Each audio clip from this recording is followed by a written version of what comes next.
یہ قرآن کوئی معمولی کتاب نہیں ہے۔ اس دنیا سے بھی 1000 سال قبل جب قرآن اللہ رب العزت نے ارادہ کیا قرآن کو اتارنے کا، تو اس وقت فرشتوں نے کہا تھا وہ کتنے خوش نصیب ہوں گے وہ لوگ جن کی زبانوں پر یہ قرآن جاری ہوگا،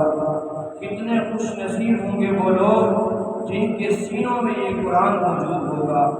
کتنے خوش نصیب ہوں گے وہ لوگ جن کے کانوں میں اس قرآن کی آواز جائے گا۔ تو یہ قرآن اللہ رب العزت کی طرف سے ہمیں بہت بڑی نعمت ملی ہے، ہمیں اس کی قدر کرنی چاہیے۔ اگر قرآن پہ بات کریں تو بہت سارے عنوان نظر آتے ہیں جہاں قرآن کے آداب پر بات ہو سکتی ہے، قرآن کی عظمت پر بات ہو سکتی ہے، قرآن کے حقوق پر بات ہو سکتی ہے، قرآن کے اعجاز پر بات ہو سکتی ہے۔ تو قرآن ایک عظیم اور عالی کتاب ہے۔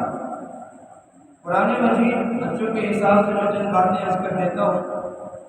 کہ قرآن مجید جہاں ہمارا پڑھنا اس کے جو حقوق ہیں، قرآن پر یقین رکھنا ہم سب پر ضروری ہے کہ اللہ رب العزت کی طرف سے نازل شدہ کتاب ہے، اور یہ کوئی معمولی نہیں بلکہ اللہ کا کلام ہے۔ قرآن مجید باقی جو بھی چیزیں ہیں اللہ نے ان کو جو پیدا کیا بنایا، یہ اللہ سے نکل کر ہم تک پہنچا ہے، اللہ کا خود کلام ہے، اللہ کا قول ہے، اس لیے اس کو کلام اللہ کہتے ہیں۔ باقی جتنی کتابیں آئیں وہ ساری کتاب اللہ تو ہیں، کلام اللہ نہیں ہے۔ یہ قرآن کلام اللہ ہے، کتاب اللہ ہے۔ قرآن مجید یہ ایسی کتاب جو اپنا خود تعارف بھی کرتی ہے۔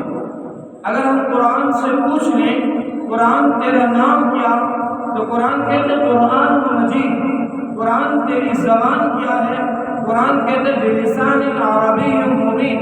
قرآن تجھ میں کوئی حفاظت کی گارنٹی بھی ہے، قرآن کہتے انا نحن نزلنا الذکر وانا لہ لحافظون، قرآن تجھ میں کوئی شک و شبہ تو نہیں، ذالک الکتاب لا ریب فیہ، قرآن تم کہاں پہ تھا، فی لوح محفوظ، میں لوح محفوظ میں تھا، قرآن تجھے لے کے کون آیا، قرآن کہتا ہے نزل بہ الروح الامین، مجھے فرشتوں کا سردار جبرائیل لے کے آیا ہے، قرآن تو کس کی طرف سے آیا، قرآن کہتے ہیں تنزیل من رب العالمین، قرآن تو کس پر آیا، نزل علی محمد، میں محمد پر اتارا گیا ہوں، قرآن تو کس مہینہ میں آیا، شہر رمضان الذی انزل فیہ القرآن، میں رمضان کے مہینہ میں نازل ہوا، قرآن تو کس رات میں آیا، انا انزلناہ فی لیلۃ القدر، میں لیلۃ القدر میں نازل ہوا، قرآن تو کیوں آیا ہے، ہدی للناس، لوگوں کی ہدایت کے لیے۔ قرآن مکمل اپنا دعوت بتاتا ہے، اور آیا کس لیے، میرے اور آپ کی ہدایت کے لیے۔ اور آج ہم قرآن پڑھتے ہیں، قرآن پر عمل نہیں کرتے۔ فرمایا جو آدمی قرآن پڑھ رہا ہوتا ہے اور قرآن پر عمل نہیں کرتا تو قرآن اس پر لعنتیں بھیج رہا ہوتا ہے۔ جب یہ قرآن کی آیت پڑھتا ہے اقیموا الصلاۃ، نماز قائم کرو، لیکن یہ نماز نہیں پڑھتا، قرآن کہتے پڑھتا تو ہے اقیموا الصلاۃ، آیت پڑھتا ہے لیکن مجھ نماز کو نہیں پڑھتا جو حکم دیا گیا ہے۔ قرآن میں حکم ہے کہ روزے رکھو، روزے ہم نہیں رکھتے، اللہ کی طرف سے سخت ناراضگی کا سبب۔ قرآن میں حکم ہے سود سے بچو، ہم سود میں لگے ہوئے۔ قرآن میں حکم ہے زنا سے بچو، ہم زنا میں لگے ہوئے۔ تمام جن چیزوں کا حکم قرآن نے ہمیں دے دیا، اب اس سے بچنا بھی ہمارے لیے ضروری ہے۔ اور جس طرح قرآن کے ہر چیز پر عمل ضروری ہے، اسی طرح قرآن مجید پر عمل کریں اور قرآن کا تلفظ کو بھی سیکھیں۔ الحمدللہ میں کہتا ہوں کہ پورے ڈیرہ اسماعیل خان میں آپ کی مسجد میں عظیم قاری ہیں، بلکہ ایوارڈ یافتہ قاری بھی موجود ہیں، اور آپ کے لیے کہیں باہر جانا بھی کوئی اتنا مشکل نہیں ہے۔ اپنے علاقے میں آئیں، اپنی مسجد میں آپ کے پاس قاری صاحب موجود ہیں، قاری عبدالکریم صاحب، یہ ایک عظیم قاری آپ کے لیے، آپ کے پورے ڈیرہ اسماعیل خان کا نام انہوں نے روشن کیا ہوا ہے۔ آج ان کی آپ کی تلاوتیں سنیں تو آپ آئیں ان سے سیکھیں، قرآن کے ایک ایک لفظ حرف کو سیکھنا چاہیے۔ جس طرح قرآن کے الحمد، اب مثال کے طور قرآن پہ ہم جزاک اللہ پڑھتے ہیں، اب ایک لفظ آتا ہے، ہم کسی کو کہتے ہیں جزاک اللہ، اللہ تعالیٰ بڑی مہربانی ہو، آپ اللہ تعالیٰ آپ کو جزائے خیر عطا فرمائے۔ مفتی صاحب موجود ہے، ایک ترجمہ بتا دیں کہ ہم اس جزا کے اوپر خالی شد لگا دیتے ہیں، خالی ہم کہتے ہیں جزاک اللہ خیرا، صرف ایک شد کو ہم نے اضافہ کیا، پہلے جزاک اللہ تعالیٰ تجھے جزائے خیر عطا فرمائے، جب شد کا اضافہ کیا معنی اتنا تبدیل ہوا کہ بد دعا بن گیا، اللہ تیرے ٹکڑے ٹکڑے کر دے، خالی شد لگا دیا۔ تو اس طرح قرآن کے ہم حروف کی ادائیگی اور الفاظ کو بھی سیکھیں۔ اللہ تعالیٰ نے خود وعدہ دیا ہے کہ ہم اس کی حفاظت کرنے والے بھی ہیں، اور اللہ تعالیٰ نے حفاظت بھی ہے۔ جیسے